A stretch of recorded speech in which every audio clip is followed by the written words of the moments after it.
Welcome to another edition of the Hoop Scoop. I'm Jared Johnson. I'm joined by the mighty Joe Yeager. Well, mighty Joe, 79-50. Texas Tech crushed number 6 Kansas here at the USA on Monday. Great performance. Obviously, you knew that was coming, right? You saw almost 30-point victory over Kansas on Monday?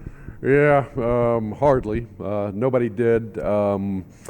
But I tell you, if any team is going to beat Kansas by 29 points, it's going to be Texas Tech. I mean, the last time anybody did that, it was Texas Tech back in 2019, a 29-point win, which I believe both of these losses, 29 points, are the worst that Bill Self has suffered at Kansas in his career.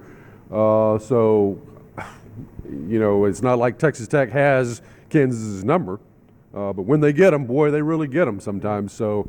When you go on the road in the Big 12, even a team as talented and with the history and everything going for them that Kansas has, you can this can happen. I mean, if you're a little bit off your game, got somebody out of the lineup, the other team has got the crowd behind them, and they're a good team to begin with, then these things sometimes happen. I've seen Texas Tech get absolutely pounded on the road in the Big 12 plenty of times. And even earlier this year against Houston. This does happen from time to time. It's always a danger when everybody in your league just about is a top quality NCAA tournament type of a team. It can happen to you. So it can even happen to Kansas. And both of us have talked about Darian Williams' nearly perfect performance. It's a perfect shooting night. 30 points, 11 rebounds, 12 for 12 from the field, including 4 threes, made both his free throws. Also had 3 assists, 2 steals, and a block. We've covered it. What else stood out to me about the big victory was a 42-26 advantage on the boards, Mighty Joe. That was a big surprise to me. Yeah, absolutely huge. Particularly their job on the defensive glass. Kansas got like 4 offensive rebounds, something incredibly low number. It's not like Kansas is Houston or anything on the offensive glass, but I mean, they're not bad. And to hold any Big 12 team to 4 offensive rebounds, particularly considering how many shots they missed. I mean, Kansas's offensive rebounding percentage was just below the charts, and Texas Tech's defensive rebounding percentage was just astronomical. And that's completely out of character for Texas Tech this year. You just didn't expect to see that. However, the last 3 games, including this Kansas game, Texas Tech has done a lot better on the glass. They are improving. That's been the biggest weakness of this team, but maybe moving forward it's not going to be a big weakness anymore. And if Texas Tech can consistently hold their own on the glass with the remaining teams on their schedule, then it's going to help them win quite a few more games. And then the other thing that stood out was Robert Jennings, his continued emergence. He had a good game a couple of games ago, and then 8.6 rebounds against Kansas. That would be a huge deal if he could keep that going. No doubt about it. He's just looks like a completely different player than he was even just a month ago. Just there were times you're like, is he really a Big 12 player? And now he's like, man, how are you keeping him on the bench? You got to find some minutes for this guy because he's just tearing it up. He's playing with a lot more confidence, much more aggressive. He's getting to the rack, putting it on the deck, and getting in there and drawing fouls. He's finishing a little bit better. When he draws fouls, he's making a lot of his free throws. He made 6 of 8, I believe, against Kansas, which is pretty doggone good. And he had a great game against Cincinnati as well in the first half. So the big question for Robert Jennings is, can he do this on the road? Because he hasn't yet done that. I mean, his 2 really good games this year were here at the USA. We'll just have to see what he can do on the road, and if he could do that in this upcoming game against Iowa State in Ames, that would help Texas Tech's cause quite a bit. That's a great segue, as Texas Tech does take on number 10 Iowa State, 11 a.m. Central Time on Saturday at Hilton Coliseum. One of the toughest places to play, not just in the Big 12, but in the country, much like the USA. And Mighty Joe, give us the lowdown. What's the preview and what's the book on Iowa State? Well, the main thing is that they're probably the most aggressive defensive team in the Big 12.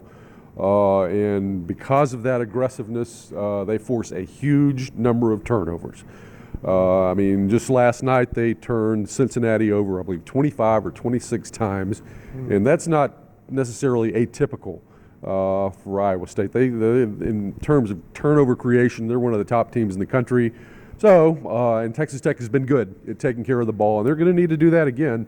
And that means being strong with the basketball, and it's going to mean counteracting their aggression with their own aggression. You've got to be aggressive offensively, because if you're passive against these guys, then they're just going to absolutely kill you. They're going to smother you, chew you up, and spit you out, and you're not going to score much more than 50 points, and that's not going to win it.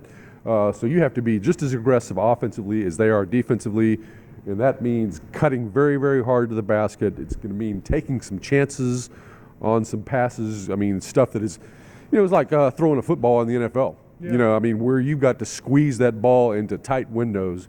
Same sort of deal when you're playing Iowa State. You're just going to have to thread the ball through there, which means obviously you've got to execute very well. And you've got to get Iowa State's defense moving a certain direction, get them to load one way, and then cut back the other direction. And again, with the football analogy, you see this against very aggressive defenses where you run all this counteraction, misdirection, and so forth to get a defense flowing and then get them coming the other way. And you got to do the same sort of thing against Iowa State. And Texas Tech is capable of doing that because it's kind of part of their offense already to come to sharp stops and then cut back out, explode out of those stops, which is something that Bill Self pointed out just the other night about Texas Tech. So I think in some ways, and you've got some really good passers on this team. Yeah.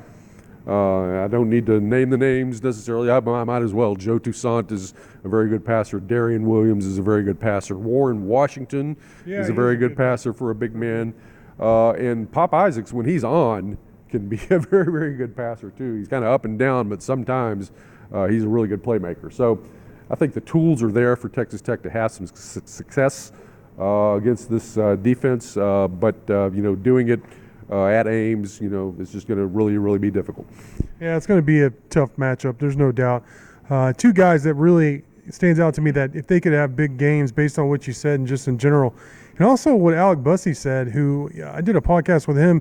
He covers Iowa State for 24/7 Sports, and he said Iowa State is a great defensive team, but one thing they've struggled at is defending the three. That's kind of what they give up and able to protect the basket, and that's been one of Tech's strengths this season. So if Pop Isaacs and Joe Toussaint could shoot a higher percentage than what we've seen, even against Kansas, they didn't, both of them, they did not shoot well. If we could see them step up, knock down some shots early, I think, and then, like you said, take care of the ball, I think that would go a long way towards Tech pulling off somewhat of a upset on the road at number 10 Iowa State. Yeah, I think it would be an upset. And, Pop in particular, this is the guy scored 32 points earlier in the season.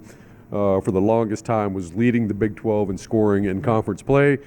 Obviously, has the potential to go off anytime, but he has been off the mark these last few games. And, he's one of those guys that seems to go through these cycles where, for one stretch of games, he can't put it in the ocean, and then he can't miss. And then he can't hit again. And so he's in one of those bad funks right now. And you need to see him come out of that. Ideally, against Iowa State would certainly help Texas Tech's cause because they're going to need points any way they can get them. All right, Mighty Joe, great stuff from you as always. Thank you all for watching, and until next time.